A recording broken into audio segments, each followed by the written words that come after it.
At the dot, right about here, I'm lifting. I'm off. I'm just about a quarter throttle. Quarter, three-quarter, full right there. All right, I'm going to let it stay full. And the reason why I'm doing this is just to show you that you can do this without having to get to the floors. Lift, ride, right there, just started, quarter, about half, three-quarter, full right there. So my progression from 0 to the floor is really slow. Lift, quarter, half, three-quarter, full right there.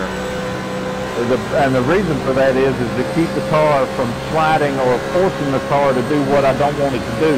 Lift, quarter, about half, three-quarter, full. And doing that to keep the car planted. Because if right now I'll go in and do it too quick. Lift, now quarter, half, full. Right there, see what happens? It wants to rotate too much. So you have to wait on it. And that right there will tell you that the car is loose when it's actually not. So go to lift, quarter, about still riding, about half, three-quarter, full, right there. So that right there is the progression from 0 throttle to full throttle is probably the most important part of the lap. It's not so much how deep you get into the throttle, it's how smooth and the progression between 0 throttle, between that and full throttle to where the car is biting and you're not forcing the car. That's where you've got to do that to be able to get good read out of what your setup's doing. How fast do you jump out of the throttle? Now, I'm out of the throttle pretty quick.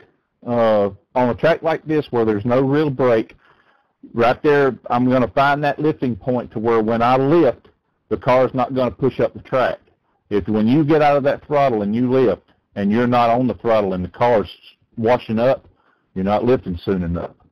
Okay, so that's where you need to go, just kind of get a couple of spots here and there, to find out where that point is, and that's different for everybody. It all depends on your wheel, your pedals, how you're going in. There's no way of having a rule of thumb for that. It changes for everybody. Okay, now what we'll do now is I want everybody to go into the garage area here, and I'm going to go into the garage, and as soon as I go in, sometimes you can't talk. I'll make sure y'all can hear me. And I'm going to show you how to take this into something that's going to be a basic setup, and then we'll go out and play with it a little bit. So let me get into the garage here. Dave, do you lift all the way or just a little bit? No, all the way, and that'll change from track to track. Can y'all hear me okay now? Yeah. Okay. I'm in the garage. All right, if you're looking in the garage, down there at the bottom where it says the chassis, I want you to click on the chassis part where it's lit, where you're looking at all of the front ARB, the left front, and all of that stuff. Okay, so we got you there. Now you'll notice that right there where the front ARB is, that's a very important part of any setup. That front end, that's your front end geometry. If you ever talk to me like on in practice things, you'll hear me if I'm working on the front end geometry. Right there is where I'm working. Okay, is where the sway bar, which is the diameter, and the arm asymmetry, that's how much of the diameter you're using. You can adjust how thick or thin, basically, what the diameter of the sway bar is. And whether it's a chain or a solid, 9 times out of 10, I'm going to run a chain. Because for me, the chain lets the car roll freer through the center of the corner. And also, on bumpier tracks, you'll want that chain. Because that chain will allow that front end to adjust independently instead of keeping it solid over the bumps and making the whole front end jump up and down. So that chain I will use 9 times out of 10. Rarely will I use a solid, but on occasion I will. The link slack and the preload are they're connected right there, okay? Me, and a lot of people do this differently, but me, I never ever run a negative number on that preload. And I'm fixing to show you why.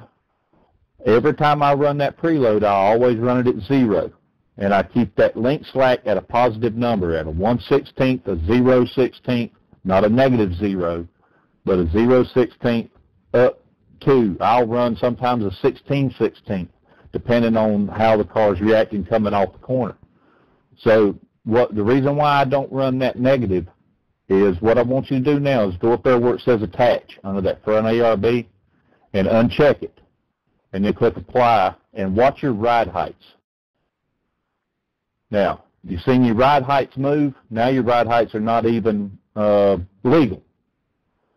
Now, if you'll go up there right now and click attach and click apply, put that check and attach your ride heights, watch your ride heights go back to where they were. See, now the car's legal and where the ride heights are. All right, go back there, unattach it again, click apply, and your ride heights are going to go nuts. Now, to me, what that tells me is that the car is bound up, the chassis is twisted. All right, the chassis is bound up in the corner, and that's the reason why it's tight in the corner or getting through the corners without spinning out. There's no free roll to it. Okay, so now what it's doing is binding the car up. I know if you've watched NASCAR, you've heard that the car is bound up. Well, that to me is what that's telling me. So to get that out of that, now we've got to adjust the ride heights. Okay, now is everybody with me so far here? Yep. Yes, sir. Okay. Now, what we've got to do now, the first thing we've got to do before I even take this setup out on the track, I'm going to get my ride heights set. Okay?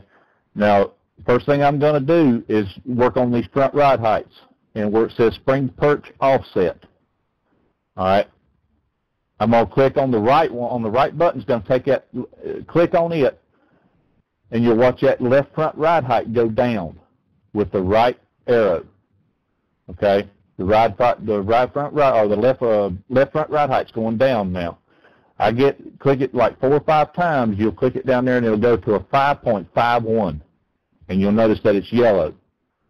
All right, that's meaning that it's right there at being as low as you can legally go. And now your right front ride height is too low. So now I'm going to go over to the right front ride height, and that left arrow on the spring perch offset, I'm going to click it up 1. Now you see both the front ride heights are now at 5.53 and they're even. That's one other thing I will always try to do, and that's probably just a tick of mine. I like my ride heights to be even, or maybe one little click more on the right front.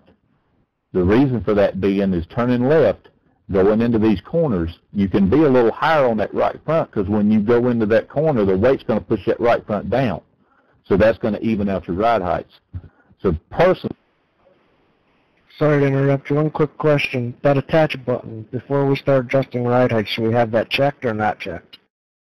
No, it still should be unchecked right now because we're going to fix that here shortly. Just make sure it stays unchecked. Okay?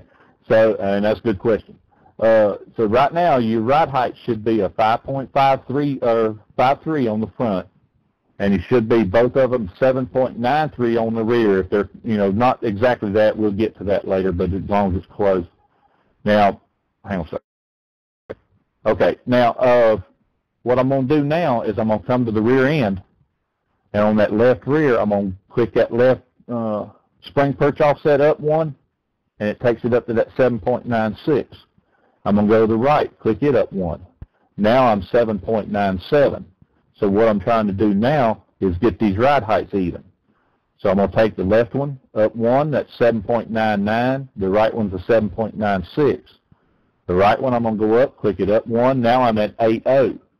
All right, now my front ride heights are a little bit higher than I want. I like them to stay somewhere in that 5.2 range, but that's okay for right now.